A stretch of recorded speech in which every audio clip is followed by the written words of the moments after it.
In your report, you highlight payment success rate of 98.7% in September. Yeah. Now, this number to me, it's a lot higher than I would have expected the number to be. I believe the number, just so we have the definition of it, is this the percentage of payments that is going through River's Lightning nodes, not just River customers, it's any payment going through the node, Yeah. correct? Yeah, it's any of them. Exactly.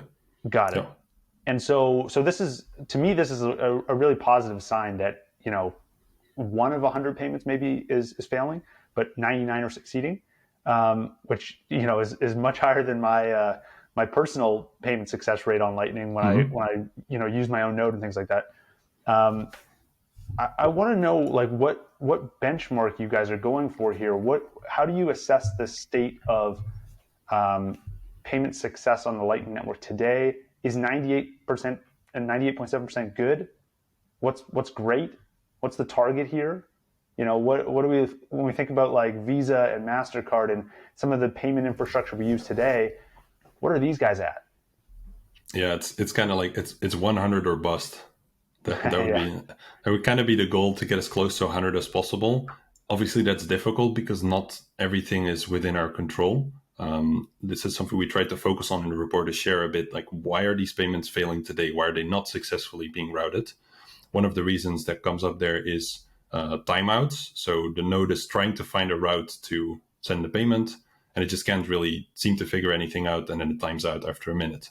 And part of the reason that a lot of people started pointing out is this got to be because of Tor, because a large part of the Lightning Network runs on Tor, and the connections are just much slower there, so it can be tricky to figure out the routes. And so that was about, I believe, like 0.5% or so of all the transactions failed for this timeout reason. And the second biggest reason was there's just no route available to get to the point where we need to be. And this could be like, the liquidity changed in the meantime. A node may have gone offline that was previously there. So these can be all types of reasons, and that's sort of another 0.5%.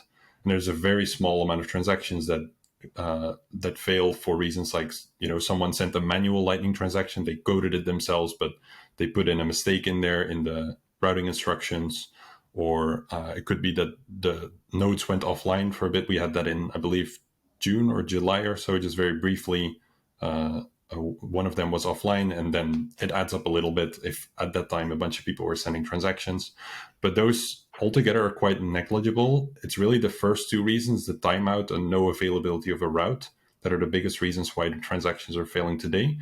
And some of the work there needs to happen on the protocol level and the network level, and there's only so much you can do as an individual participant besides sharing data, which is what we're trying to do.